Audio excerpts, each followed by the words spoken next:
네, 이제 세션 1입니다. 세션 1은 그 사회적 경제 협동 과정에 세 분의 보배 교수님들께서 기조 강연을 해주시고요. 그 전에 올해가 그 대학 간의 사회적 경제를 연계하고 협력을 해야 되는 원년입니다. 그래서 특히 그 저 이화여대하고 그다음에 또 사회적 경제를 선도하고 계시는 이제 김종골 교수님의 한양대의 그 연계가 더 이제 소중하다고 생각해서 저희 김종골 교수님 모셨습니다. 김종골 교수님께서 한양대학교 글로벌 사회적 경제학 대학원 교수시고요. 사실상 뭐 너무 경력이 많아서 제가 다 소개해드릴 수는 없지만 그냥 한마디로 사회적 경제, 우리나라 사회적 경제 또 세계적인 석학이라고 제가 이렇게 소개를 올리겠습니다. 올해 자유로서의 사회적 경제라는 책이 나왔다고 하네요. 그래서 그 책을 저도 이제 그렇고 여러분들 꼭 읽어봐 주셨으면 좋겠습니다. 자, 김종골 교수님을 단상으로 모시겠습니다. 큰 박수로 환영해 주시기 바랍니다.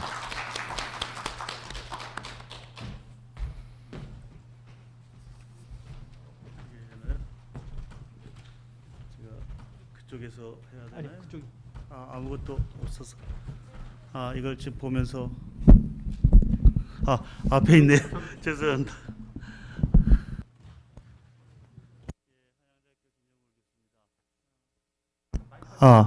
예. 시간이 별로 없으니까 한 15분, 맥스 15분 정도가 되나요? 예, 그 정도만 말씀드리겠습니다. 제가 오늘 와서 굉장히 기분도 좋고 감탄도 많이 하고 있어요.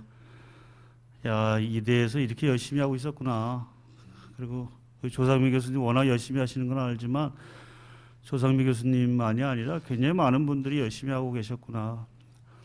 사실 협동과정이라는 게 15개 학과에 60개 과목을 운영시킨다라는 건 저도 뭐 대학교 생활 20수년이 돼 있습니다만 굉장히 어려운 일이고요. 그런 경우는 이제 되게 형식적으로 있거나 아니면 없어지는 경우가 많은데 몇 년간 계속 이렇게 번성을 하고 있고 세미나도 하고 있고 또 관련된 선생님들도 이렇게 오셔서 각자 애정을 가지고 대화를 나누는 걸 보면서 이제 저도 좀 놀지 말아야겠다 이런 생각을 했습니다. 네, 반성을 많이 했습니다. 오늘 사회적 경제는 왜 필요한가에 대한 이야기입니다. 이 얘기는 다른 말씀으로 드린다면 사회적 경제를 내가 왜 좋아하는가에 대한 이야기로 아마 말씀드릴 수 있을 것 같습니다. 사회적 경제가 뭐냐입니다만 무슨 말인지 모를 경우가 굉장히 많아요. 저도 사회적 경제라는 단어를 들으면 한숨부터 나오는 경우가 많습니다. 뭔 말이지 이런 생각이 들죠. 그래서 스페인의 사회적 경제법의 규정에 의하면 뭐라고 써 있나 봤더니 자본보다 인간 및 사회적 목표를 우선시하고 그다음에 사회적 연대를 촉진하고 그다음에 민간의 활동이다 뭐 이런 이야기를 쓰고 있으나 막 머리에 확 다가서지가 않는 게 현실이죠. 많은 사람들이 사회적 경제를 생각할 때는 대개 협동조합이라고 하는 것을 염두에 두고 있는 것 같아요. 그 협동조합이 뭐냐 했더니 우리 스스로의 문제를 풀기 위해서 참여하는 것이죠. 소비자의 문제를 풀기 위해서는 소비자 생협이 될 것이고 자기 직업의 문제를 풀기 위해서는 소위 직원협동조합이 되겠죠. 스스로 문제를 풀기 위해서 참여하고 민주적으로 운영하고 이것이 잘 운영될 수 있도록 지식을 공유하고 공동의 비전을 가진 조직들과 협력하고 지역사회와 함께 성장하려고 하는 것, 자기 혼자만 잘 나가려고 하지 않고 같이 있는 협력하는 조직과 그다음에 내부에 있는 구성원과 그리고 지역사회와 함께 성장하려고 하는 조직들을 협동조합이라고 얘기하고 이것을 ICA라고 하는 국제협동조합연맹에서 7가지 원칙으로 규정한 것이죠. 만약에 이것에 대해서 누가 딴지를 걷는다면 제4원칙 자유가 독립 단호하게 우리의 정체성을 주장하겠다라고 얘기하는 것이 협동조합의 제7원칙에 들어가 있습니다만 이런 협동조합적인 원칙들이 대개 사람들이 생각할 때 사회적 경제라고 하는 거로 이미지가 형성되어 있는 것 같습니다. 저는 이렇게 봅니다. 저는 사회적 경제를 이렇게 생각을 해요. 하나는 조직의 설립 목적이 뭐냐입니다. 조직의 설립 목적이 돈을 벌기 위한 목적이 아니라 사회 문제 혹은 조합원들의 문제 해결에 집중하는 것, 이것을 구성 요소의 첫 번째 요소라고 생각합니다. 사회적 기업인 경우에 있어도 고유에 인식하고 있는 환경 문제나 노동 문제나 아니면 사회적 배제 문제나 이런 문제를 해결하기 위해서 사회적 기업을 운영시켜 나가는 것이죠. 또한 아까 말씀한 것과 같은 협동조합도 조합원들이 직면하고 있는 노동의 문제나 소비의 문제나 아니면 복지의 문제나 주택의 문제를 해결하기 위해서 협동조합을 해나가는 것이죠. 즉, 이 조직의 설립의 목적이 소위 시장 속에서 작동되고 있으니 당연히 비즈니스를 하고 있으나 이것이 소위 말하면 돈을 벌기 위한 이윤을 창출하기 위한 조직이 아니라 스스로 고유한 사회적 목적을 실현시키고 혹은 조합원들이 직면하는 문제를 실현시켜 나가려고 하는 조직, 이것이 사회적 경제 조직의 첫 번째 구성 요소다.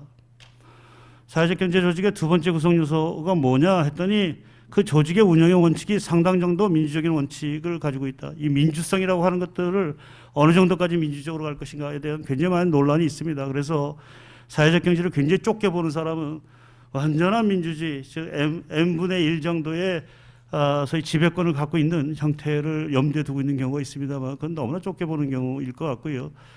제가 본다면 조직의 설립 목적이 돈이 아니라 사회적 문제나 아니면 조직 자체의 문제를 해결시키거나 조합원의 문제를 해결시키고 또한 이들의 운영의 과정에 있어서 민주적인 원칙을 상당히 중시하는 정도, 이 정도 선에서 사회적 경제 조직을 어느 정도 카테고라이즈 가능한 게 아닌가 하고 생각을 하고 있습니다.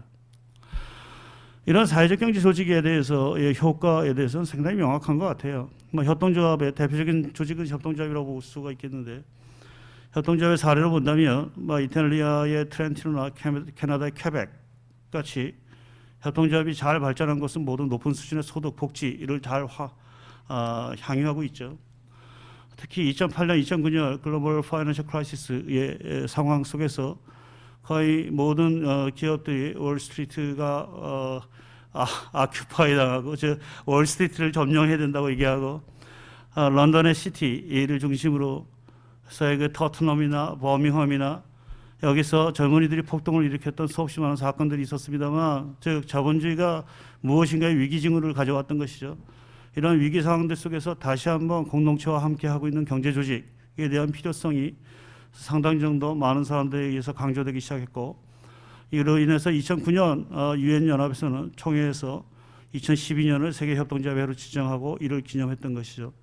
당시 반기문 전 유엔 사무총장은 협동조합은 가치에 기반하고 있다는 명확한 사실 때문에 경기가 나쁜 어려운 시절에도 더욱 생존력과 회복력이 강한 비즈니스라는 걸 증명했다라고 이야기를 하면서 협동조합과 관련된 각종의 행사들을 진행해 나가고 있었습니다.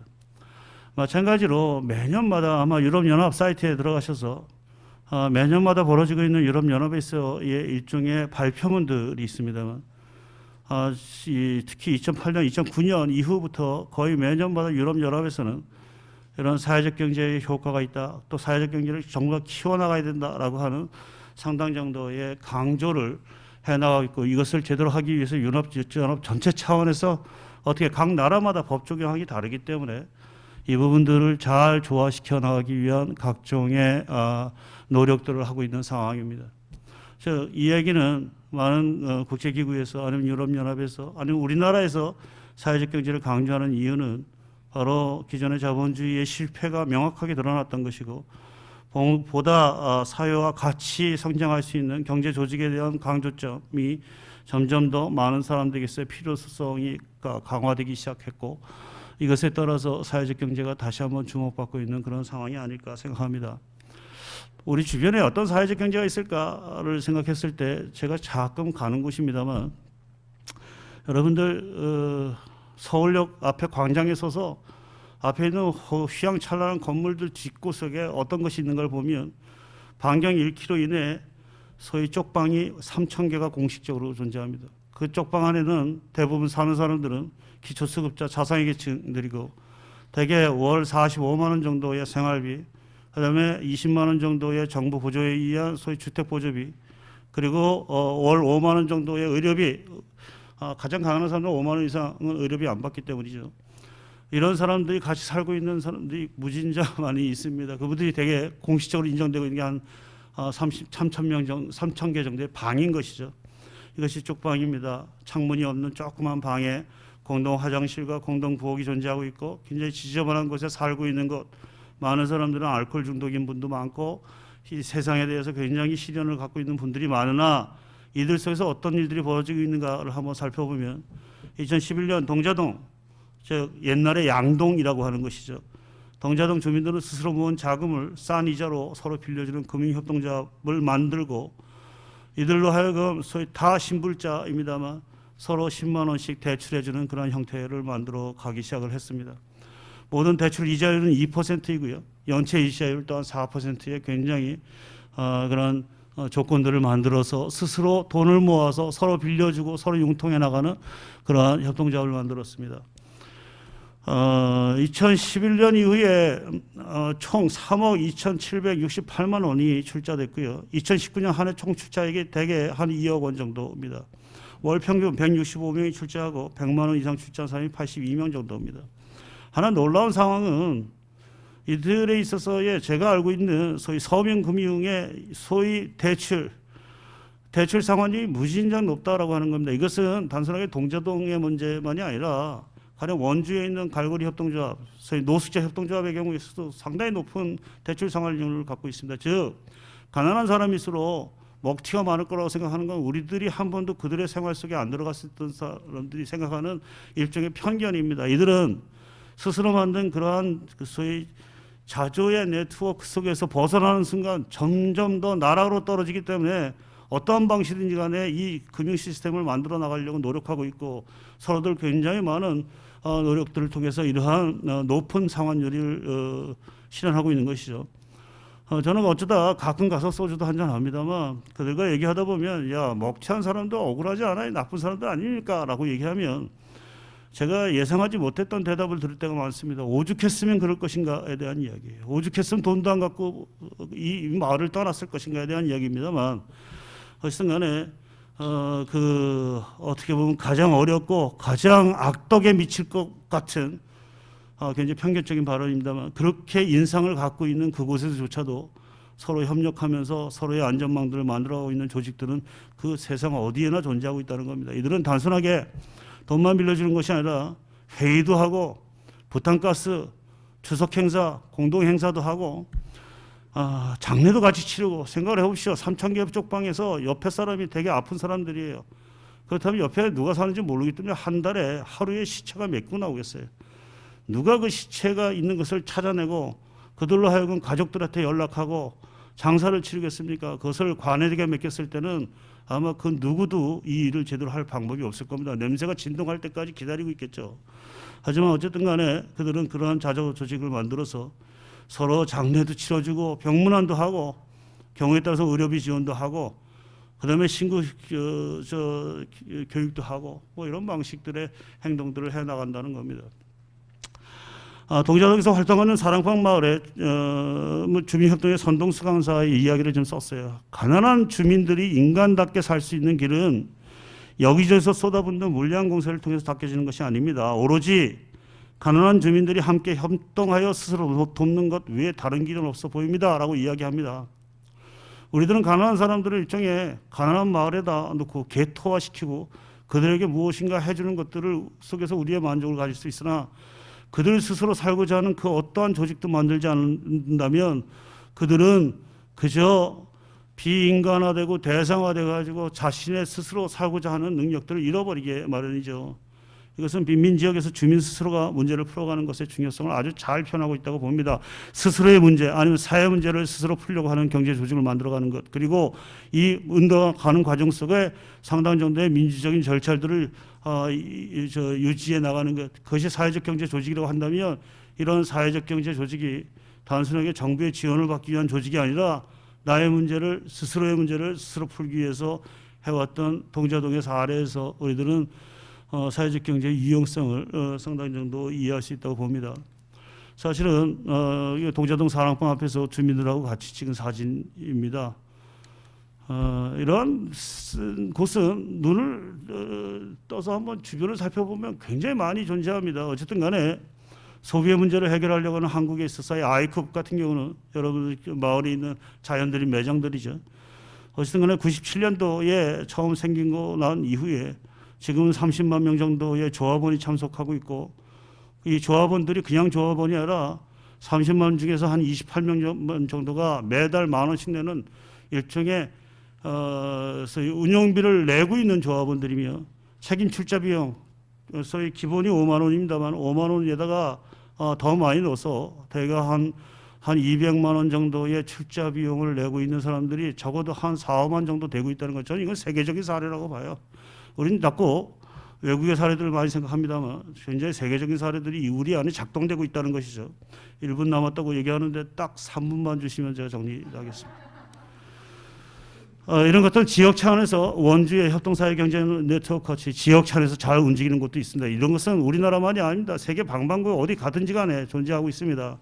예전에 2012년에 제가 사회적 경제 관련된 법이나 정책과 관련돼서 꽤 깊이 관여하고 있었기 때문에 내가 정말 잘했는가 하는 생각이 들어서 배낭 하나 메고 전 세계를 헤맨 적이 있습니다. 전 세계를 정말 헤맸다라고 얘기하는 건 웬만한 데 다 와봤다는 얘기겠죠. 그 속에 보면 제가 하나 확실한 게 있어요. 사회적 경제는 레알이다. 어느 곳이나 사회적 경제, 즉 스스로의 문제를 풀기 위해서 사람과 함께 만들어간 경제 조직은 사방에 존재하고 있다. 그리고 그들이 무엇인가 새로운 희망을 가지고 살아가고 있다. 이것은 마닐라 외곽에 있는 인구 한 15만 정도 되는 그러한 빈민가입니다. 까부야라고 하는 아주 유명한 슬럼입니다만, 그 슬럼에서 스스로 조그마한 생수공장을 만들고 옆에 방과후 학교를 만들어 나가고 해나가는 아주 아름다운 스토리인데 얼굴 좋잖아요. 이것은 제가 동경의 이케부쿠에 있는 그런 장애인 스파게티 가게입니다. 이런 것들이 사방에 존재하고 있죠. 자, 1분 내로 정리하겠습니다. 왜 이런 일을 할까요, 사람은? 왜 이런 일을 할까? 아무리 생각해도 저는 사회를 위해서 이런 일을 하는 게 정말 뭔가 사회적인 의무를 하는 것이나 하는 거니까라고 얘기하는 경우가 있습니다만 아닌 것 같아요. 사람이란 이런 일을 하면서 즐거움을 느끼기 때문입니다.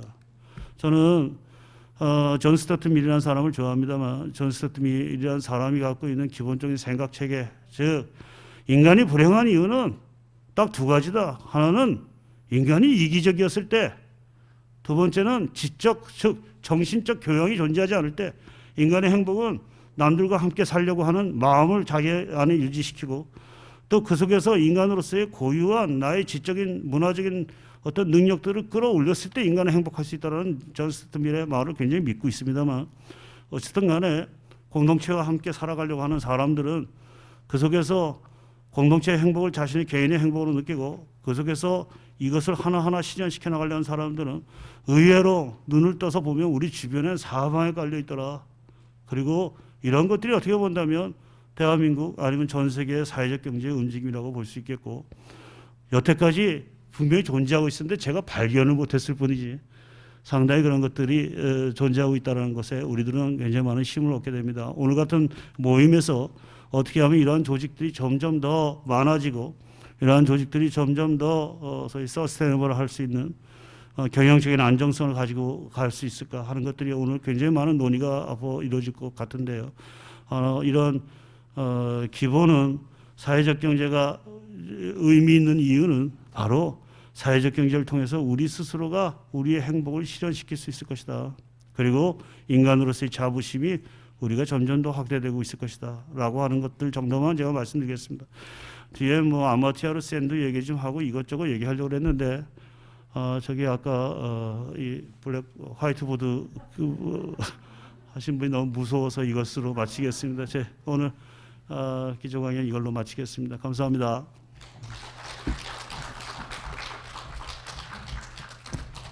네, 시간이 모자라서 너무 아쉽습니다. 그렇지만 왜 사회적 경제를 해야 하는가는 명확하게 말씀해 주신 것 같습니다. 김종골 교수님 다시 한번 감사드리고요. 예, 바로 이어서 이제 본교 사회적 경제 협동과정 교수님들의 강연 시리즈입니다. 이제 첫 번째 순서로 의대 정성혜 교수님을 모시겠습니다. 정성혜 교수님은 이화의료원의 사회공헌 부장을 역임하셨고요. 그리고 이대 서울병원 웰리스 건강증진센터장이기도 하십니다.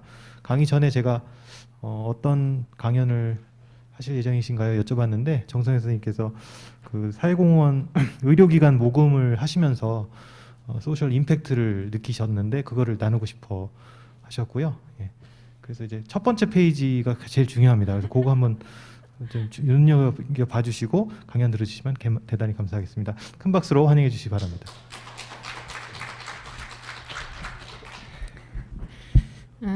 골프를 처음 치는 사람을 골린이라고 부르잖아요. 주식 처음 하는 사람 주린이라고 하고요. 저는 사경린이가 아닐까 그렇게 생각하면서 오늘 제가 강의를 하는 게 맞는지 잘 모르겠지만 한번 해보겠습니다.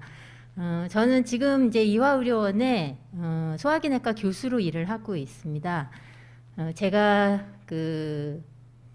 이 사회적 협동 과정이라는 곳에 참여하게 되었고, 근데 제가 이제 의료원에서 새 병원을 저희가 발산역에 지었습니다. 새 병원을 짓는 과정에서 이제 모금을 10년 동안 했었는데요. 그때 느꼈던 것들을 오늘 이 소셜 임팩트의 비밀을 찾아서라는 제목으로 제가 한번 붙여봤습니다.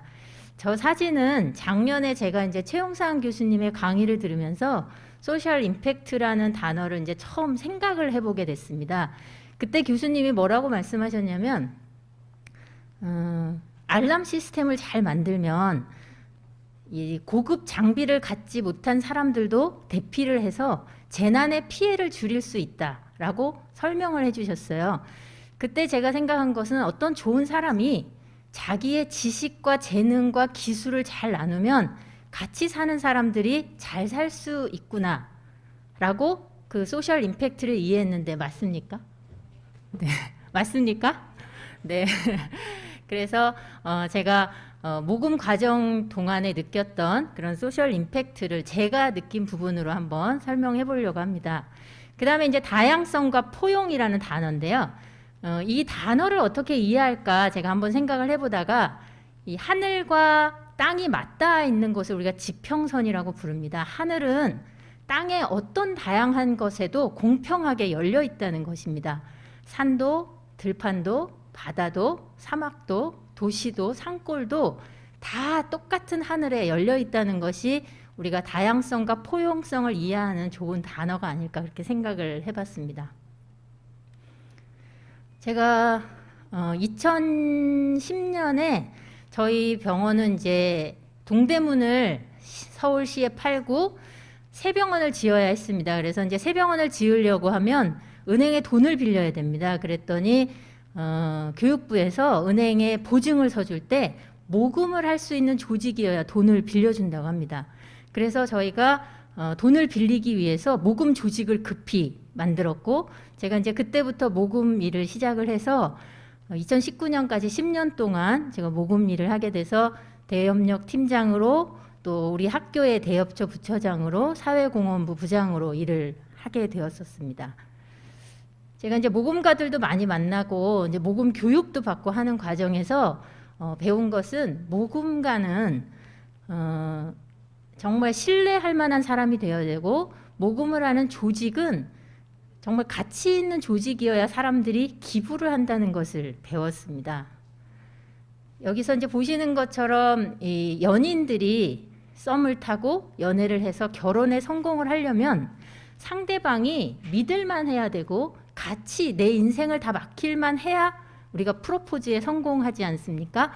연애를 해보신 분은 이해가 다 되실 거라고 생각하는데 모금도 마찬가지라고 합니다. 저희가 단지 커뮤니케이션 스킬이나 관계 관리 스킬로 해결할 수 있는 것이 아니라 모금가와 모금 조직이 전사적으로 이런 관계를 형성하고 또 관계를 잘 키워가는 컬티베이션 과정을 통해서 마지막에 그 확신이 섰을 때 우리가 프로포즈 하듯이 요청을 해야 한다고 합니다. 그래서 이 어떤 사람은 만나자마자 한눈에 반해서 결혼하는 사람 있지만 어떤 사람들은 10년은 걸려야 겨우 결혼할 수 있는 그런 사람들이 있습니다. 모금 과정도 똑같다는 것을 제가 배웠습니다. 여기서 하나 더 나가서 이 체리티라고 하는 것은 우리가 아주 단시간적으로 모금을 해서 측은지심에 기대서 나누는 행동이라면 필란트로피라고 하는 단어는 뭔가 정책적이고 근본적인 사회 문제를 같이 해결하려고 하는 것을 모금으로 푸는 것을 우리가 필란트로피라고 합니다. 그러니까 아마도 사회적 경제하고 맞닿아 있는 부분이 여기에 있지 않나 생각을 합니다. 제가 모금의 결과를 이제 한번 설명을 드리려고 합니다. 저희가 마곡에 새 병원을 지어야 한다라고 하는 모금의 목표가 분명했고, 모금의 10% 정도는 너희가 모금 건축비의 10% 정도는 모금으로 해결할 수 있는 조직이어야 한다는 것을 입증하라는 것이었습니다. 그래서 모금 목표액은 그냥 자동으로 400억이 됐습니다. 그래서 저희가 이제 모금을 하기 위해서는 모금 리더십이, 그러니까 경영을 하는 리더십이 모금가로 나설 수 있어야 됩니다. 그래서 모금을 할 수 있도록 이제 모임을 만들어야 되는데, 모여서 리더십들이 모금 용어에 익숙해지고 또 바로 모금가로 나설 수 있기 위해서는 모금을 하는 모임이 지속적으로 있어야 됩니다. 계속해서 모금에 대해서 생각하고 토론하고 결정하는 이런 과정을 통해서 모금 용어에 익숙해지는데, 저희가 어떤 운동을 할 때 그 근육이 길러져야 그 운동을 잘하는 거하고 똑같이 지속적인 모임을 통해서 모금에 익숙하게 됩니다. 그래서 이제 장기적인 플랜이 세워지고 그거를 쪼개서 단기적으로 어떻게 실행할 것인가 계획을 세우게 되는데, 처음에 이런 큰 모금을 할 때는 조용한 거액 기부가 아주 중요하다고 합니다. 그래서 처음에 저희가 이 일을 시작할 때는 이 리더십을 누구랑 만나게 하고 누가 기부자이고 어떻게 만나게 하고 이런 일정 관리가 가장 중요한 일이기도 했었습니다.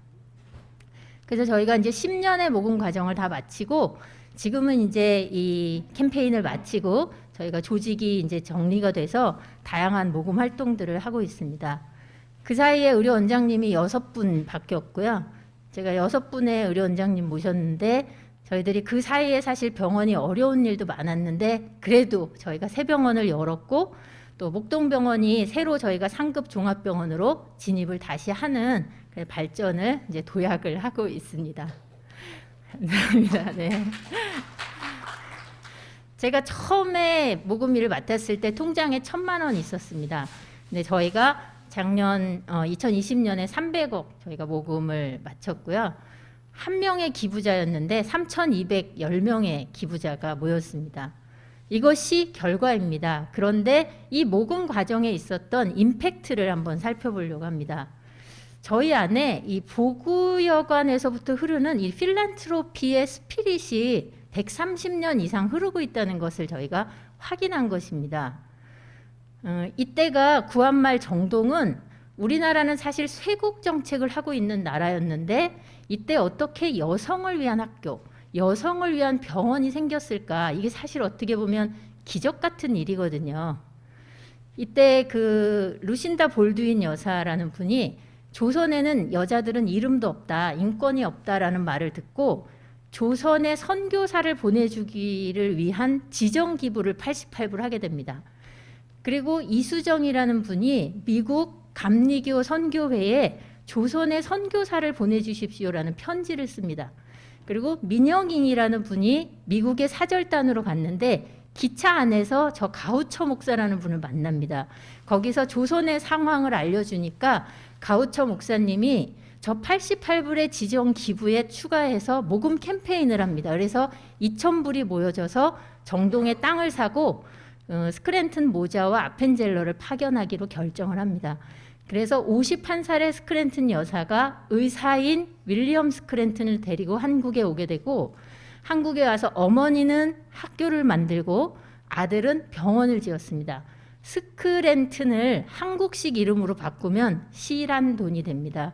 그래서 윌리엄 스크랜튼이 CC성을 처음으로 가지고 시병원이라고 이름을 짓고 병원을 열었습니다. 그런데 이 윌리엄 스크랜튼 남자 의사니까 여자 환자들이 진료를 잘 볼 수가 없었습니다. 그래서 윌리엄 스크랜튼이 미국 그 선교회에 연락을 해서 여자 의사를 보내달라고 부탁을 하고, 메타 하워드가 1887년에 처음 우리나라에 와서 이 시병원 안에 여성 전용 공간에서 진료를 시작하는 것이 보군여관의 시작입니다. 그 다음은 이제 이 정동은 부자 동네입니다.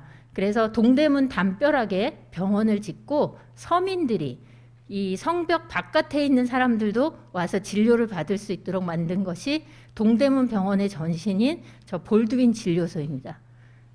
저게 만약에 88불이나 2,000불을 들고 와서 나눠주고 끝냈다면 아마 더 이상의 발전이 없었겠지만 저분들이 와서 학교를 짓고 병원을 지어서 인재를 길러내고 의사를 키워낸 것은 아마 사회적 경제, 사회적 임팩트 그리고 이런 필란트로피의 시작이 아니었나 그렇게 생각을 합니다. 그래서 이 자리에 모이신 여러분들도 이 병원과 함께 할 수 있는 많은 아이디어들이 나왔으면 좋겠습니다.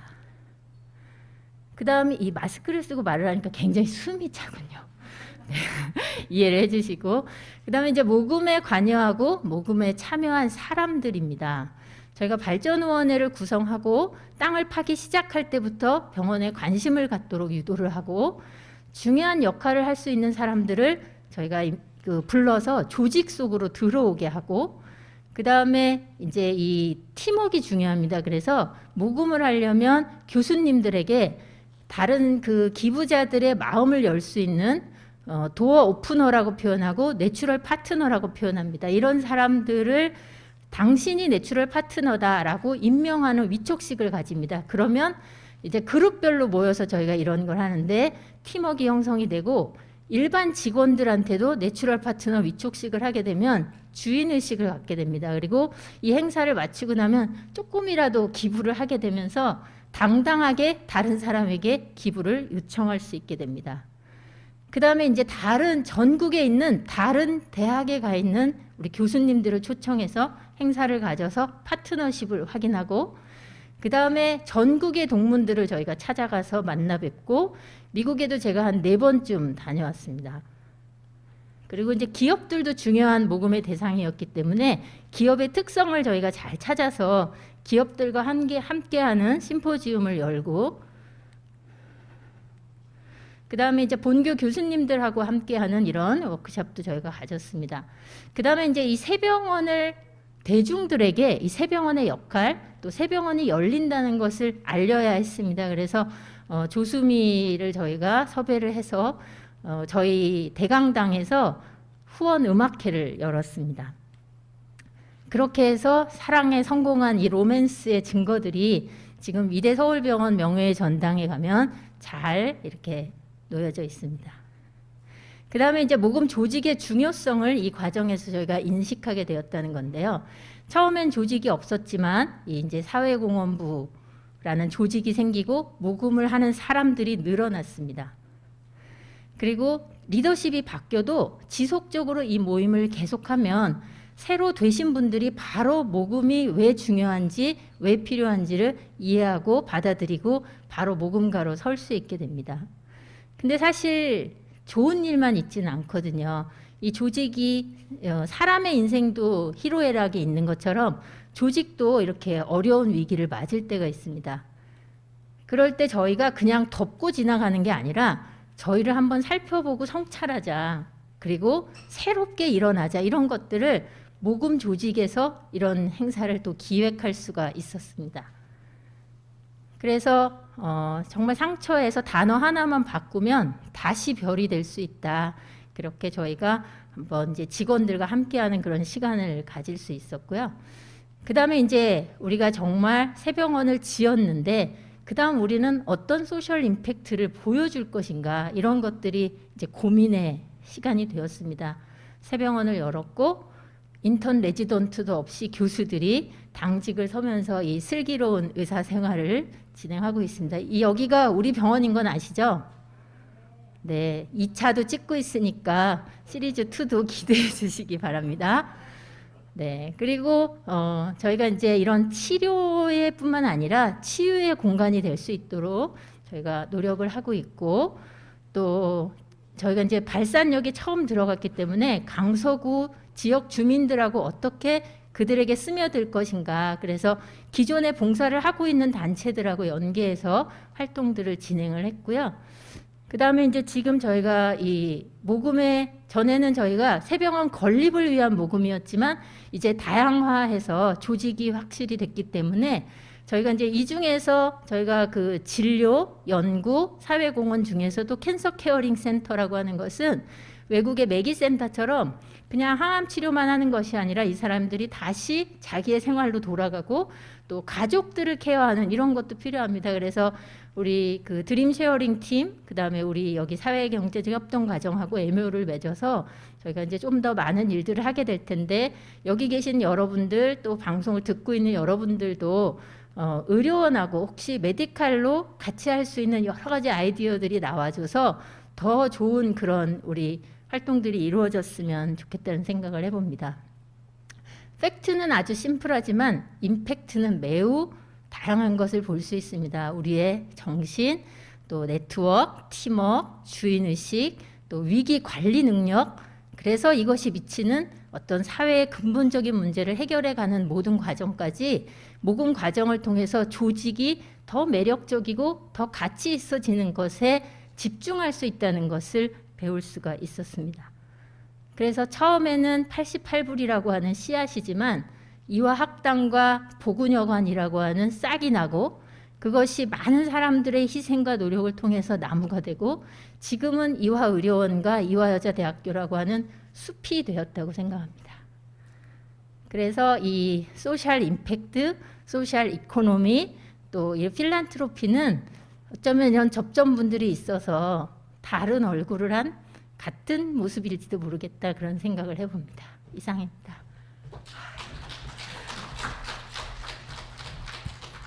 네, 감동과 깨달음을 얻은 강연이었습니다. 정말 감사합니다. 정선혜 교수님 다시 한번 큰 박수 보내주시고요. 네, 네.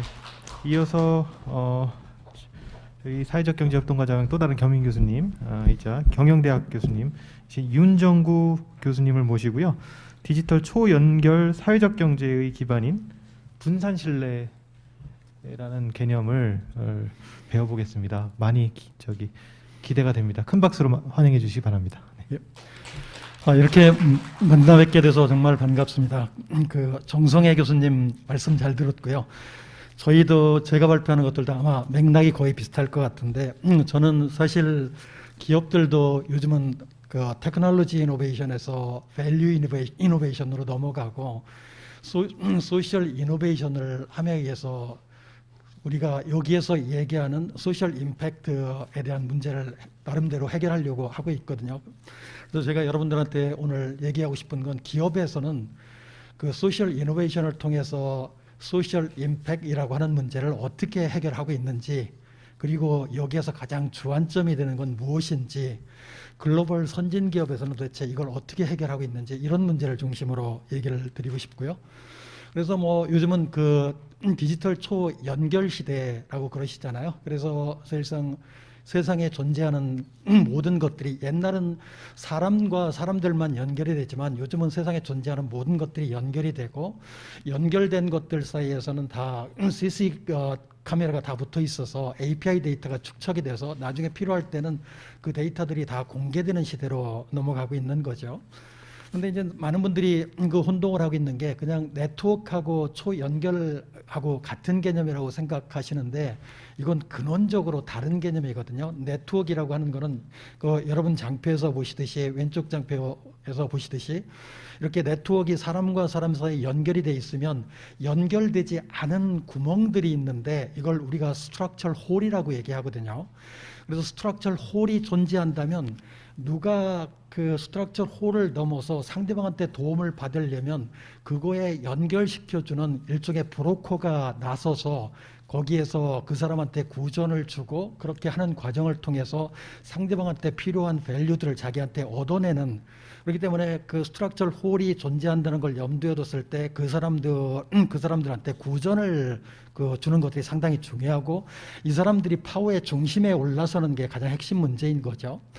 그리고 또 그 결국은 이제 그 초연결사에서 모든 것들이 다 연결된다 한다 하더라도 실제로 한 칸에 의해서 연결되는 것들이 아니기 때문에 아직도 그것들 사이를 쉽게 이쪽 끝에 있는 사람하고 저쪽 끝에 있는 사람이 사실상 한 칸으로 연결되기 위해서는 여러 가지 패스를 통해서 연결되거나 몇 번 패스가 있기 때문에 사실상 그것들에 대한 연결들을 잘 이렇게 간편화시켜서 한 번에 연결시켜서 서로 주고팔고 사고팔고 하는 걸 가능하게 만들어주는 걸 우리가 플랫폼이라고 얘기를 하는데 초연결 사회가 진행이 됨에 의해서 기업의 모든 스트럭처는 일종의 플랫폼 가버넌스 형태로 이제 바뀌게 되는 거죠. 그런데 이제 플랫폼 가버넌스 형태로 바뀌게 되니까 어떤 문제가 생기냐면 사실상 옛날 같은 스트럭처럴 홀이 존재하고 그 스트럭처럴 홀을 이어주는 사람들이 정치적인 파워를 행사해 가면서 구전을 받아가면서 하다 보니까 기업에도 이런 스트럭처럴 홀들이 존재한다면 결국은 이 사람들하고 가까워진 이 연결할 그 노드를 가지고 있는 사람들하고 가까워짐에 의해서 친하게 지내려고 노력을 할 거지 않습니까? 그래서 혈연, 학연, 지연이라고 하는 것들이 인그룹이 거기에 붙음에 의해서 조직 자체가 전체적으로 정치화되는 프로세스를 겪는 게 이제 가장 큰 문제인데 그렇다고 해서 요즘에 뭐 플랫폼 사회로 이렇게 다 연결된 구조로 넘어가고 서로 한 칸으로 이렇게 연결되는 것들에 대한 구조를 했다고 해서 그 문제, 정치적인 문제가 다 해결이 되는 건 아니죠. 거기에서도 사실상 따지고 본다면 기업들이 거기에서 연결되는 구조에 대한 알고리즘 문제를 조작함에 의해서 사람들이 오히려 더 신뢰하지 못하게 하고 또 양극화가 더 심화되고 또 플랫폼을 통해서 이렇게 그 문제가 생기고 하는 구조들이 신뢰 문제가 또 생기게 되는 거죠.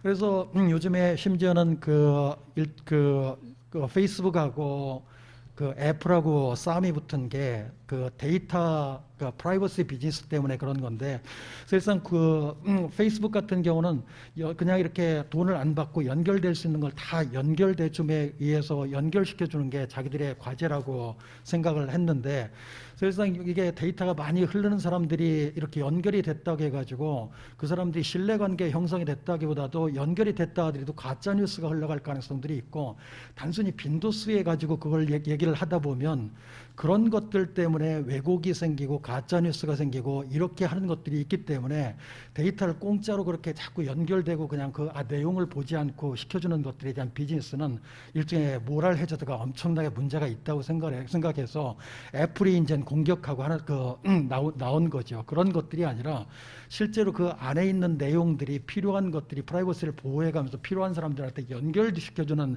비즈니스가 있어야 된다고 하는 것들이 바로 이제 애플이 요즘에 이제 애플이 그 iOS 14에 그런 기능들을 탑재할 거거든요. 그런데 이제 페이스북이 그러다 보면 이게 다 걸러지는 것들이 생겨가지고 비즈니스에 자기가 한계가 세워지니까 이제 소송이 붙은 거죠. 그래서 사실 이렇게 플랫폼 사회가 만들어졌다고 해가지고 신뢰의 문제가 해결되는 건 아니에요. 그 안에 알고리즘을 어떻게 조작을 할 것인지 이런 거에 가지고 오히려 더 왜곡된 신뢰의 문제가 생길 수 있기 때문에 그런데 이제 그와 같은 것들에 대한 문제는 상당히 해결되고 있는 게 요즘엔 분산 신뢰라고 하는 그 개념들이 생겨서 분산 신뢰라고 하는 건 사실상 여러분들 다 아시겠지만 블록체인이 형성이 돼서 거래들이 다 기록되고 그 거래된 내용들이 같이 이제 그 장부 형태로 공유를 하고 있는 것이지 않습니까? 그렇기 때문에 결국 매개체를 통해서 이 사람한테 구전을 주고 이 사람들이 알고리즘을 조작하고 이렇게 하는 것들이 허락되지 않는 신뢰이기 때문에 두 사람 사이에서 거래 비용 자체가 전혀 없는 사회로 넘어가고 있는 거거든요. 그래서 결국은 이제 우리 그 IoT라든지 5G라든지 6G 같은 것들이 발달되면 결국 분산 사회, 신뢰 사회로 넘어가기 때문에 결국은 구전에 의해서 정치적으로 이렇게 그렇게 하거나 알고리즘을 조작함에 의해서 본인의 이득을 취하거나 그런 것들에 생기는 신뢰의 문제는 상당히 해결될 가능성들이 상당히 많다고 생각이 되는데 그래서 여태까지 본다면 그 신뢰의 문제라는 건 둘 사이에서 이렇게 잘 그 기부도 하고 이렇게 좋은 관계를 유지해서 좋은 관계를 유지하는 관계적 신뢰에서 생각해서 이 관계적 신뢰가 형성이 됐다 하더라도 실제로 이게 이 사람이 나쁜 짓을 하고 속이고 도망가서 그렇게 하면은 무슨 문제가 생길 수 있는 것들이 제재를 못할 경우에는 그 문제가 생길 수 있으니까 이런 것들을 제재를 강화하는 그 생션 시스템들을 강화시켜 가지고 한 번 이렇게 상대방을 속이다가 신뢰 걸리면 이렇게 못 나오게 하는 강력한 그런 것들을 하면서 만들어놓은 것을 우리가 제도적 신뢰라고 하는데, 일본 같은 데가 제도적 신뢰가 엄청나게 잘 돼 있는데 이와 같은 것들은 그냥 신뢰라고 얘기하지 않고 어떤 분들은 어슈어런스라고 이렇게 얘기를 하기도 하거든요. 그런데 이제 블록체인이 활성화되면서 분산 신뢰가 달성이 됨에 의해서 결국은 이제 그런 문제도 해결이 될 가능성이 많은데, 그래서 우리 중소기업부 같은 데에서는 요즘에 플랫폼 사업자들에서 프리랜서로 일하시는 분들이 너무나 고통을 많이 당하니까 그 매개체 없이 블록체인 같은 것들 가당을 시켜서 일종의 프로토콜 경제에서 직접적으로 거래할 수 있는 플랫폼에 대한 연구가 이제 나오는 것들도 바로 이런 이유 때문에 그런 거죠. 자, 그런데 이제 저희 연구진은 저를 비롯해서 코넬 대학의 롤러 교수님이라는 분하고 저 대표적으로 연구한데, 사회가 그렇게 관계적 신뢰에서 제도적 신뢰나 분산 신뢰까지 간다 하더라도 사람들 사이에서 트랜잭션 코스트에 생기는 문제점들을 전부 다 해결하는지는 못하는 블랙홀이 항상 있다는, 블라인드 스팟이 있다는 거거든요. 어디에 블라인드 스팟이 있냐면, 그렇게 다 이렇게 거래에서는 믿는 관계가 형성이 된다 하더라도 우리 미래를 위해서 뭔가 어떤 목적을 세우고 모르는 사람들이 협업을 통해 가지고 그걸 만들어 나가야 미래가 만들어지는데, 이 사람들이 그렇게 모이는 협업을 통해서 어떤 목적을 가지고 만드는 사람들 사이에서는 옛날 거래에 대한 데이터가 없기 때문에 분산 신뢰 개념 자체가 작동이 안 된다는 거죠. 진짜 희대의 사기꾼이 나와가지고 큰 목적을 세워가지고 모르는 사람들을 규합해가지고 협업해가지고 뭘 했을 경우에 그걸 막을 수 있는 장치가 없는 거죠. 거기에 있는 그 일종의 블라인드 스팟이 하나 있고, 또 어떤 사람들은 진짜 사기꾼이 있어서 사람들한테 밖에서 자기 신뢰로운 사람이라는 걸 막 얘기를 하지만 속에는 진짜 자기 흑심을 숨기고 매일매일 연기하다가 결정적인 순간에 이렇게 신뢰를 저버리고 사기를 치고 도망가는 사람들도 있을 거잖아요. 그래서 속에 있는 마음들에 대한 것들을 우리가 통제하지 못할 때 생기는 신뢰의 문제가 또 하나의 큰 구멍인 거죠. 그래서 결국은 이 개인의 내면화된 거래 사이에서 뭔가 숨기고 생기는 것들, 그리고 미래를 위해서 큰 목적을 세워놓고 전혀 거래에 대한 것들에 대한 그 데이터가 없는 사람들을 모아서 협업을 시켜야 되는 것들에 대한 목적, 이 목적 두 개는 못 달성한다는 거죠. 그래서 이걸 달성할 수 있는 것들을 만들어 줬을 때 우리가 얘기하는, 우리 사회적 경제나 이런 데서 얘기하는 완전한 신뢰의 형태가 달성이 된다는 게 저희가 이론입니다. 그래서 사실상 저희가 주장하는 모델을 일종의 협동 모델하고 협업 모델로 해서, 이 협동 모델에 대해서 주장하는 사람들은 그냥 사람들이 줄 사이에서 관계가 좋아지고 좋은 관계가 있는 사람들이 짝수가 많이 모아지면 그 사이가 좋아지는 거 아니냐라고 하는 것들에 대한 신뢰의 개념을 주장하는 사람들이 이제 브로디에라든지 콜만이라든지 아니면 퍼트남이라든지 아니면 후쿠야마, 이런 그 신뢰에 대해서, 사회적 신뢰에 대해서 주장하는 사람들인데, 저희가 주장하는 신뢰는 그렇게 해가지고 사람들 사이에서 좋은 관계를 통해 미시적으로 올리는 것보다도 뭔가의 큰 목적을 두고 사람들이 협업으로 모여서 그 목적을 달성하는 체험들을 공유를 했을 때 몰랐던 사람들도 그것들에 자연스러운 협동하는 관계들이 형성이 되기 때문에, 실제로 신뢰라고 하는 거는 협업이라고 하는 걸 성공한 것들에 대한 체험을 한다면 협동하는 좋은 관계적 자본들은 그 사람들 사이에서 자연스럽게 생긴다는 게 저희가 주장하는 그 일종의 신뢰의 개념이거든요. 자, 그래서 결국 중요한 거는 신뢰의 두 가지 구멍이, 미래를 만들어야 되겠는데 큰 목적을 가지고 거래된 자료가 없는 사람들이 협업으로 모아가지고 하는 것들에 대한 것들을 어떻게 보증할 것인지에 대한 문제, 그리고 진짜 어떤 사람이 사기꾼이 있을 경우에 속에 있는 걸 엄청나게 숨겨가면서 밖에 좋은 사람처럼 해가지고 사람들을 모아가지고 사기를 치려고 연기하고 그렇게 할 때 그 문제를 도대체 어떻게 해결하는지에 대한 문제가 사실상 저희 기업에 있어서 가장 두 개의 큰 화두로 이제 등장을 하고 있는 거거든요. 그래서 요즘에는 이제 그 목적을 통해서 미래를 창출하는 개념들이 모든 기업들의 가장 기본적인 골간이에요. 2019년 BRT는 미국의 전경련이거든요. 전경련과 같은 기관에서 일종의 기업들의 사명선언을 할 때, 여태까지 기업의 사명은 기업이라는 건 이윤을 창출해서 주주의 이익을 봉사할 수 있어야 돼, 기업다운 기업이라고 얘기를 하는데, 여기서 사명선언을 이렇게 바꿔봤어요. 기업이라고 하는 건 기업이 세상에 존재해야 되는 어떤 목적이 분명히 있고, 그 목적을 실현시킴에 의해서 이윤을 따라오게 만드는 기업들이 요즘에 얘기하는 기업다운 기업이다라고 그렇게 개념을 바꿔버린 거죠. 그리고 신뢰관계에서 기업하고 신뢰관계에 문제가 생겼을 때는 옛날에는 주주하고의 신뢰관계를 보관하는 게 가장 중요한 문제였었는데 지금은 순서도 고객하고의 신뢰를 보관하는 게 가장 중요한 문제이고 그 다음 종업원이고 그 다음은 협력업체고 그 다음은 공동체이고 주주하고의 신뢰를 보관하는 건 자동적으로 나중에 되는 문제다. 이렇게 하는 개념으로 바꿔버린 거죠. 그래서 요즘에 그 기업들의 그 사회적 혁신의 문제를 다루는 기업들의 가장 중심적인 화두는 다 목적이에요. 다 목적이기 때문에 요즘에 책들이라든지 이런 책들이 전부 다 목적에 대한 것들에 대해서 많이 하고요. 그렇게 한다고 해가지고 기업이라고 하는 경우는 기본적으로 그 가치를 창출하는데 목표를 달성을 해서 가치를 창출해야 되는 기업들이기 때문에 그걸 이렇게 돈을 버는 걸 하지 말고 그냥 목적적인 사업을 하자고 하는 것들하고는 전혀 다른 얘기거든요. 돈을 벌려고 하는 목표를 달성을 하고 그것들은 기본적으로 해야 되는데 과연 돈을 버는 일들을 과연 왜 우리 기업을 통해서 우리 회사를 통해서 해야 되는지 이유에 대해서 설정을 하고 그 이유를 실현시키는 프로세스를 진행을 시켜서 이윤을 자연스럽게 창출을 할 수 있어야 기업다운 기업을 한다고 생각을 한다는 거죠. 그래서 어떤 기업이든지 골은 있어요. 어떤 돈을 버는 골들이 분명히 있을 거고 그 돈을 버는 골들에 대한 이유에 대한 밸류들이 분명히 있을 거고 그 여러 가지 밸류 중에서 진짜 중요한 밸류를 딱 하나 이렇게 얘기를 한다면 그걸 우리가 퍼포스 목적이라고 얘기를 하거든요. 그래서 이런 목적을 중심으로 해서 사회적인 문제를 푸는 회사들이 이런 회사들이 이제 많이 나서기 시작을 하고요. 그리고 기업의 64%의 그 미국 사람들 같은 경우는 64%의 사람들은 기업이라는 건 적어도 사회적 문제를 해결을 할 수 있어야 기업다운 기업을 하는 거다라고 생각을 하고 있고 41%에 해당되는 CEO에 해당되는 사람들도 기업이라고 하는 사람들은 그 사회적 문제 64%에 해당되는 사람들의 고객들은 다 퍼포스를 추구를 하는 것들이 통해서 이윤을 창출해야 기업다운 기업이다라고 생각하는 거에 동의를 하고요. 41%의 CEO에 해당되는 사람들은 적어도 그런 과정을 통해서 결국은 사회적인 문제를 해결할 수, 사회적 고통의 문제를 해결할 수 있어야 그 기업다운 기업이라고 얘기를 하고 있고요. 그리고 포천 500대 기업을 평가하는 기준들도 옛날엔 매출액이나 존경이나 마케팅 밸류 이런 걸로 평가를 했었지만 요즘에 포천 500대 기업에 들어가기 위해서는 그 회사가 사회적 문제를 해결을 해서 의미 있는 변화를 세상에 전달을 했는지 임팩트를 줬는지 이게 가장 중요한 기준으로 올라서 있고요.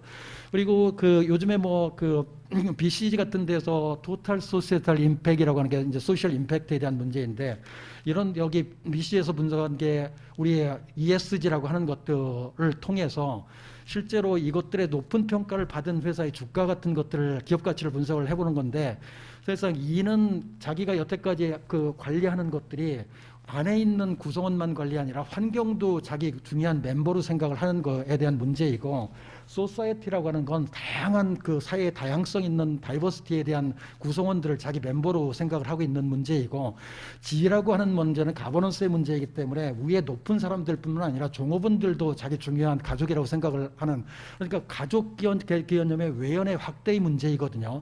그래서 외연을 이렇게 확대를 시켰을 경우에는 사실상 비교를 해보면 심지어는 소비재 석유 가스는 비교 기업보다도 이런 걸 안 하는 기업보다도 19% 정도의 기업 가치가 올라가는 건데 기업이 19% 정도 기업 가치를 올리면 R&D 비용으로 따지려면 이거 수조억을 써야 되거든요. 그런데 단순히 우리 중요한 가족의 멤버를 누구를 포함시키는지 외연을 확장을 시켜서 안착을 시키는 것만 자체로도 엄청나게 우리가 테크놀로지 이노베이션을 통해서 한 것보다도 엄청난 기업 가치를 창출을 하는 것들을 보이는 거죠. 심지어는 마케팅 4P에다 P라고 하는 5P를 갖다 더하는데 이 5P가 퍼포스라는 P를 더하기도 하고요. 자, 그리고 또 하나 아까 문제는 진정성에 대한 문제였었잖아요. 이게 안에 자기가 밖에는 잘하고 있는 좋은 사람인처럼 신뢰로운 사람처럼 얘기를 하다가 속에는 꿍꿍이 속을 가지고 있으면 그러다 나중에 막판에 이렇게 신뢰 사기를 치고 도망가는 사람들이 있으면 안 되는 거잖아요. 그 문제에 대한 거래의 문제인데 사실상 따지고 본다면 엘자노몰로 이렇게 꺾이기 시작한 2007년대, 2008년도에 기업의 이런 문제를 익힌 사람들이 밖으로는 막 홈페이지나 이런 거에서는 엄청나게 중요하게 사회적 가치를 위해서 하는 것처럼 하지만 속에는 그걸 자기 돈 버는데 이용한 흉악스러운 그런 자본가들이 그것들이 발칵됨에 의해 가지고 거품이 꺼짐에 의해서 지금 L자 경기가 생긴 거잖아요. 그러니까 세상을 이렇게 엄청나게 그 문제를 일으킨 것들의 장본인은 바로 진정성, 오센티시티라고 하는 자기가 안에서 자기 자신한테 하는 얘기하고 사람들한테 얘기하는 게 다른 것들에 대한 개념을 가지고 자기 이득을 취하는 사람들에 의해서 그런 것들이 만들어진 거죠. 자, 그래서 이와 같은 것들에 대한 그 자본주의의 개념 자체가 자본주의가 식물 인간이라는 거죠. 옛날에 목표만 추구하고 돈을 추구하고 유계 경영의 모든 것이라고 생각한 회사들은 일종의 식물 인간으로 식물 조직이 되어 있는 상태이고 결국은 이 식물 조직을 이렇게 살려내는 것들에 대한 자본주의, 이와 같은 자본주의를 우리가 컨셔스 캐피탈리즘이라고 얘기하는데 이와 같은 운동들이 이제 벌어지기 시작을 하는 거고요.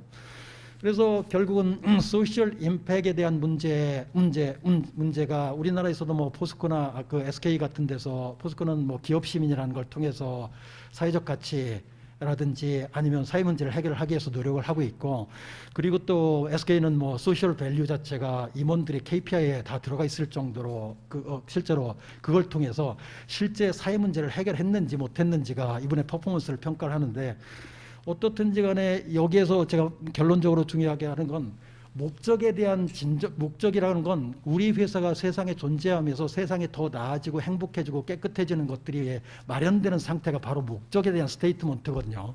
이것에 대한 진정성을 가지고 우리가 가지고 있는 사람들의 문제라든지 고객의 문제를 제대로 해결을 해주는지에 대한 목적에 대한 문제이고 그런데 우리가 또 하나 잊고 있는 게 가장 중요한 게 이와 같은 것들이 원하는 게 뭐냐는 거죠.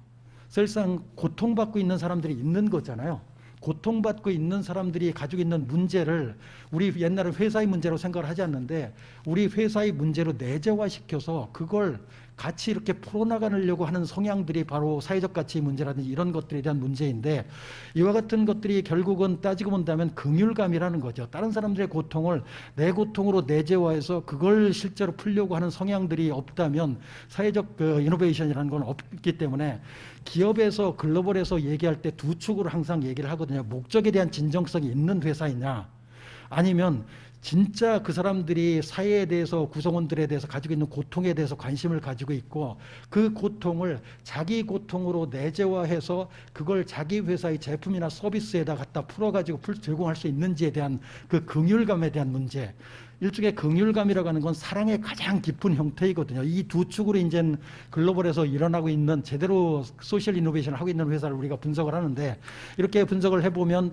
이 두 개가 다 높은 기업을 우리가 존경받기도 하고 사람들로부터 사랑도 받기 때문에 경외기업이라고 그렇게 얘기를 해요. 제가 이렇게 밑에 뭐 파타고니아라든지 아니면 UPS 이런 회사들, 사우스웨스트, 세스 뭐 이런 회사들이 있는데 우리나라 같은 경우에는 이 기준에서 따져봤을 때 과연 어느 수준일까?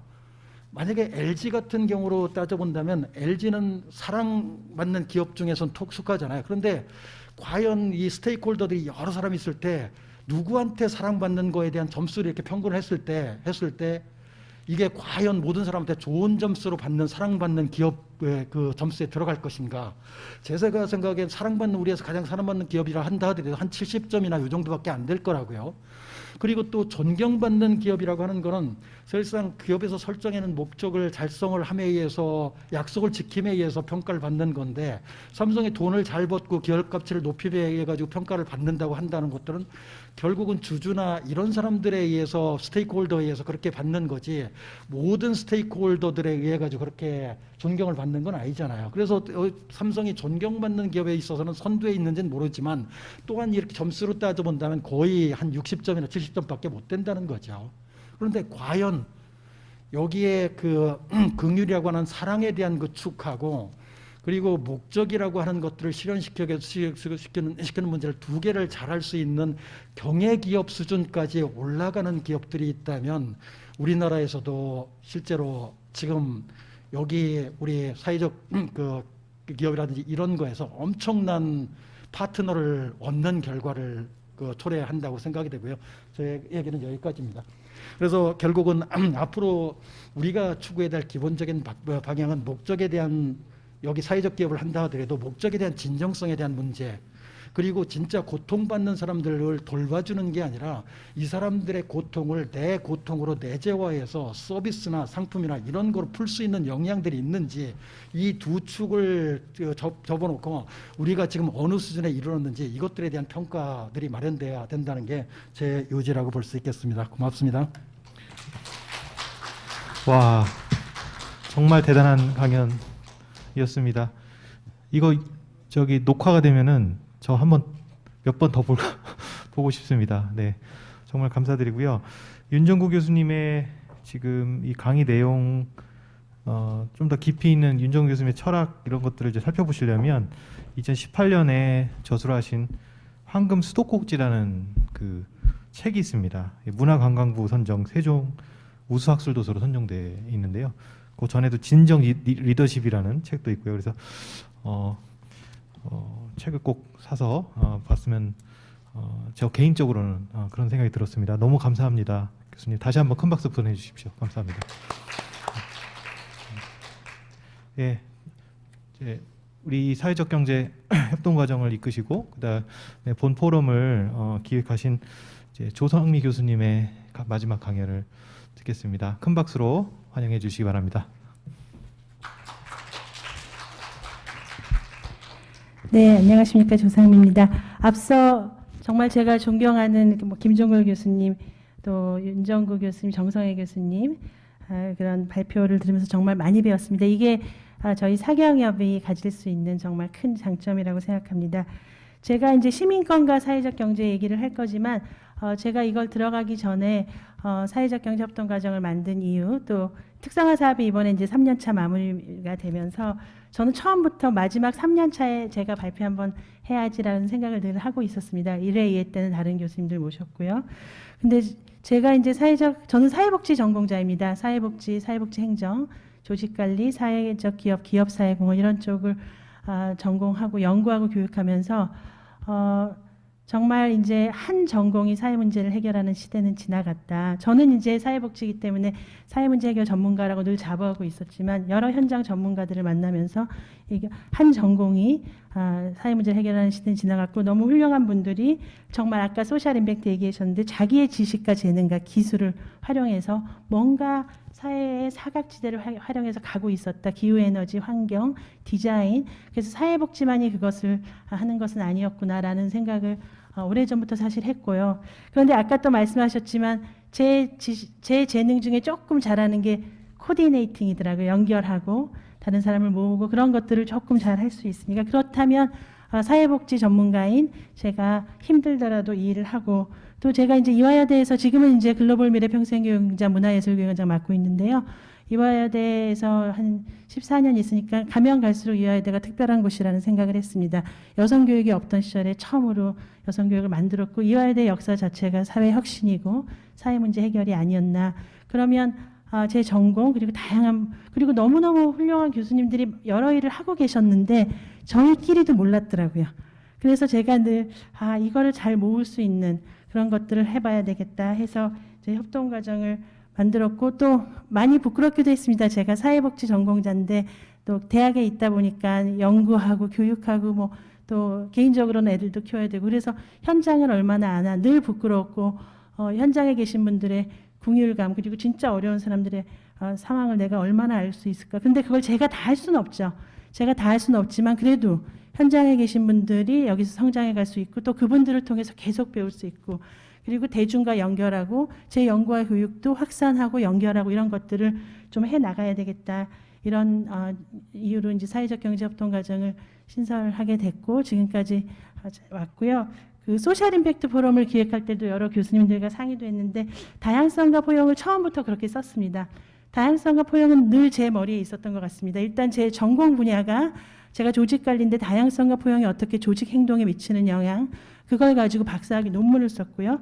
아까 김종걸 교수님 자유로서의 사회적 경제라는 그 책도 꼭 사보십시오. 제가 홍보인은 아니지만 너무나 저도 많이 배웠고요. 그거를 보면서 저는 많이 생각했는데 그러면 나는 사회적 경제를 무엇으로 보고 있을까? 할 때 저는 다양성으로서 보고 있지 않았나 이런 생각을 하게 됐습니다. 제가 사회적 경제 협동과정 만들고 우리 주소연 학과님 맨날 그런 말 하시는데 자기는 사회적 경제를 모르는데 너무 이제 다 겸손하시니까 자기 분야만 안다 그러는데 저는 그렇게 생각하지 않았습니다. 우리 교수진들 그리고 우리 학생들이 가지고 있는 하나하나의 전공과 훌륭한 경험들을 나눌 수 있다면 그것이 소셜 임팩트고 그것이 차별적 기여를 해서 우리 사회적 경제 협동 과정을 더 성장시킬 수 있다. 늘 그런 생각을 했습니다. 그래서 다양성과 포용은 제 연구의 주제였기도 하고 또 사회적 경제 협동 과정을 처음 세울 때 제 화두에 있던 것도 결국 다양성으로서의 사회적 경제가 아니었나 이런 이제 생각을 하게 됐습니다. 이 발표는 최근에 제가 이제 사회복지협의회에서 사회적 가치 시대를 연다라는 책의 한 챕터를 쓰게 됐고요. 그리고 또 제가 했던 아티클들을 조금 짬뽕해서 이제 보여드리는데 이 안에 결국 시민권이라는 것도 누구를 포용하고 누구를 배제하느냐 이 다양성과 포용의 문제에서 자유롭지 않다는 점 그 점을 깨달았습니다. 뭐 하여튼 일단 발표 본론으로 들어가도록 그렇게 하겠습니다. 뭐 아까도 많이 나왔지만 좀 현재 한국 사회는 어떠한가 문제의식입니다. 2020년 대한민국의 단상을 보면 경제 성장률 1위를 하고 있다고 하는데 삶의 만족도는 최하입니다. 성장 지향 사회에서 겪는 다양한 산업사회 문제로 소득 불평등, 기후 불평등, 의료보건 다양한 불평등 문제가 산재해 있고요. 그런데 이제 한국 사회가 1990년대 이후는 가시적으로도 다양성 사회로 이미 진입을 했습니다. 그러나 이미 그 전에도 이미 우리 안에서는 아까 이제 송영록 사장님도 말씀하셨겠지만 성차별 또 장애인 또 우리가 여러 가지 문제로 고통받는 사람 마이너리티들이 있었다. 그러면 그런 사람들에 대한 우리가 궁율감이나 그런 사람들에 대한 이해를 얼마나 하고 있었느냐 이제 이런 생각들을 하고 있고 저는 이제 우리 사회가 지금 한 단계 도약하려면 결국 이 다양한 사람들이 행복하게 느낄 수 있는 그런 사회로 가야 우리가 출구가 될 수 있다. 지금의 경제 성장만 가지고는 될 수 없다. 이런 생각을 가지고 있습니다.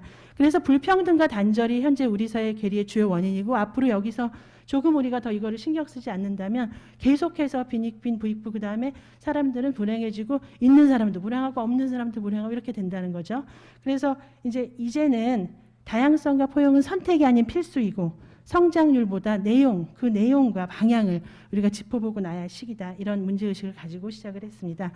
다 아시다시피 복지 혼종 시대입니다. 사회적 가치 시대인데 지금도 기업, 대학, 사회적 경제 조직 등 다양한 플레이어들이 역할을 하고 있습니다. 지금 여기 이게 되나? 예.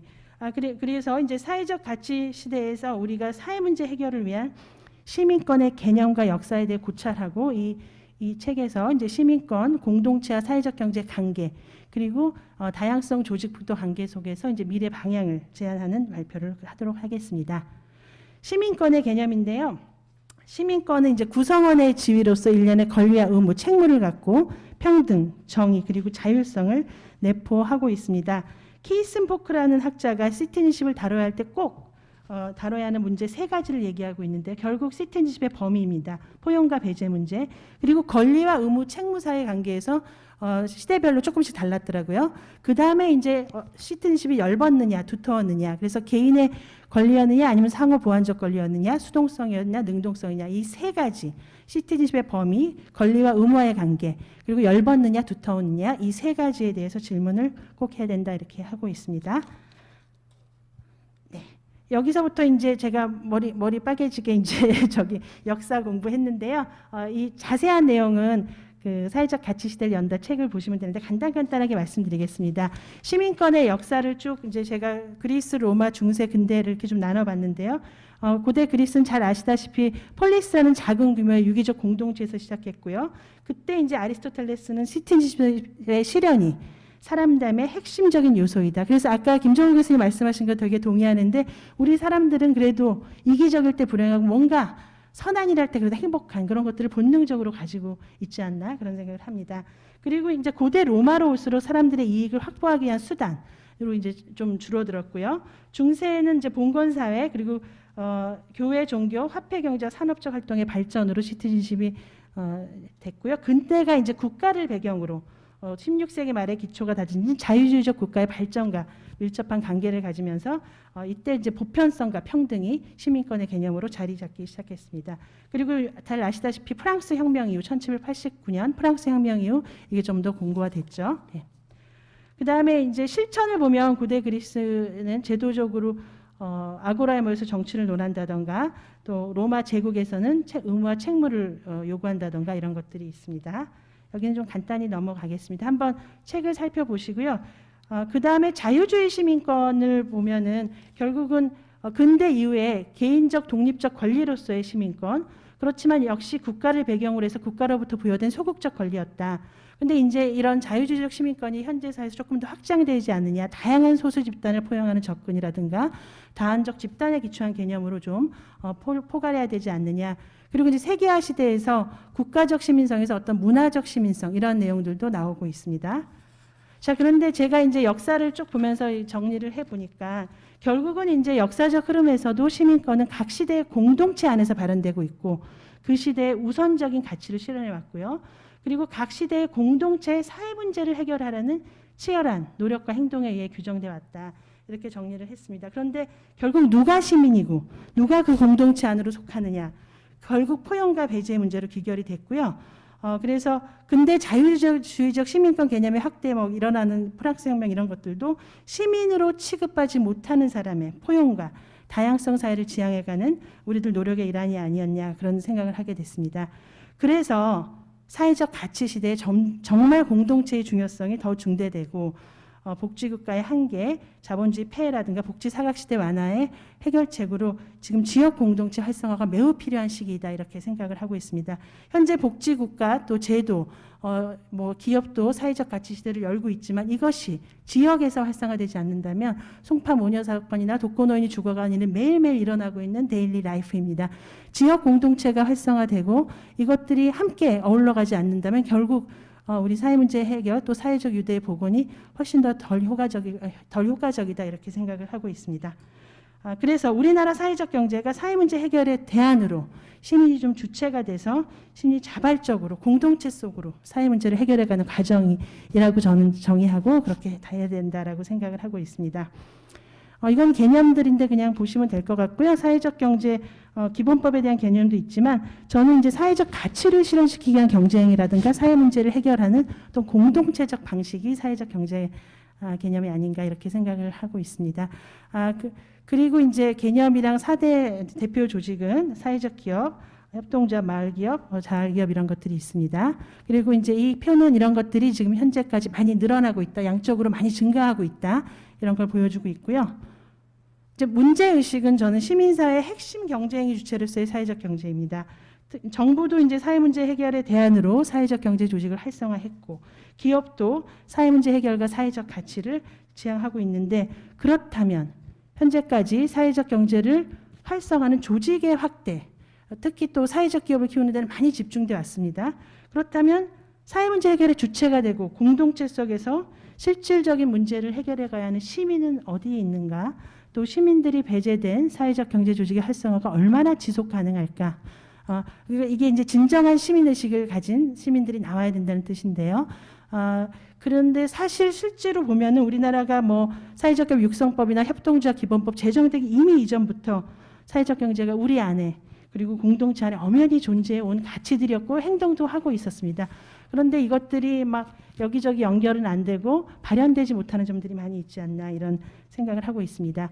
그래서 이제 시민사회 핵심 경쟁의 주체로서의 사회적 경제를 제가 좀 이 책에서 주장을 하고 있고요. 저는 이제 지역 공동체 활성화, 다시 지역으로 또 지역복지 공동체 구축을 위한 커뮤니티 케어, 사회적 가치 전달 체계로의 개편이라든가 중앙정부의 통합적 가버넌스 그리고 지방정부의 거버넌스 역할을 잘 정립해서 지역이 스스로 사회혁신 및 지역 문제 해결을 하도록 하면서 중앙정부의 어떤 통합적 가버넌스를 가져가야 되지 않나.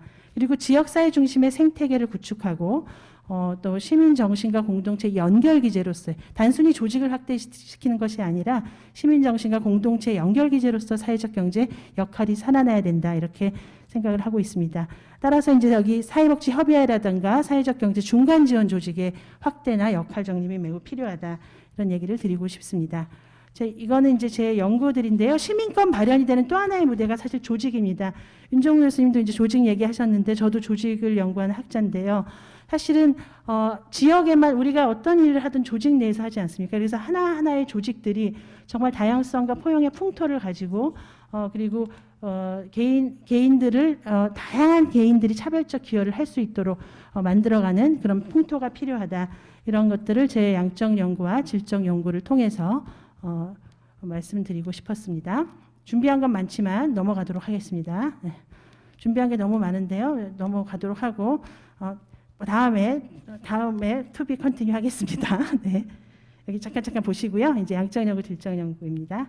그래서 마무리로 조직 내 이제 다양성 풍토성에서 차별적 기여가 포용되는 운동장이 마련될 때 다양한 시민의 자발적 참여를 통한 이제 사회적 영향이 확대되는 토양이 실현될 수 있다. 그래서 사실 왜냐하면 조직이 조직이 우리가 어른이 계속해서 조직에서 일을 하지 않습니까? 그럼 조직에서 다양성의 어떤 플래그십, 다양성과 포용의 훈련을 받지 않는다면 사람들이 말하는 게 굉장히 공허하기만 할 거라는 거죠. 그래서 다양성 조직 문화를 형성하고 그것이 지역사회 시민권으로 또 확대될 수 있고 이러한 것들이 선순환적으로 연결될 때 실질적으로 일을 수행해 갈 수 있을 것이다. 이런 얘기를 이제 하겠습니다. 그래서 저는 마지막으로 어쨌든 한국 사회 자체가 우리 아웃라이어들을 만들어내는 지금 이제 사회적 기업 진흥원도 오셨고 여러 가지 지원을 많이 하지만 지금까지 제 연구에서도 많이 말했지만 생산 조건에 많이 집중돼 있었고요. 이런 다양한 풍토를 만들어내는 생태계 구축이나 프로세스 상의 지원 이런 것들은 좀 적었다. 그래서 지속 성장하기 어려웠고요. 어차피 같은 지원을 할 거면 그쪽으로 조직에 성장하고 그쪽으로 지원을 해야 되고 생산 조건에만 하는 것이 아니라 이러한 것들을 키워내는 지원이 필요하고요. 그리고 이제 우리 사회적 경제 조직가들은 또 치열한 노력을 통해서 사회 문제를 해결해 가야 된다. 그래서 한국 사회 자체가 아웃라이어들을 만들어내는 지역의 토양, 문화적 유산과 기회를 제공할 시기이고요. 불평등과 단절을 극복하고 사회적 유대 보고를 위해서 다양한 플레이어들이 각자의 역할을 발휘하고 이를 엮어낼 수 있는 운동장이 필요하다. 이렇게 말씀드리면서 마무리하겠습니다. 감사합니다.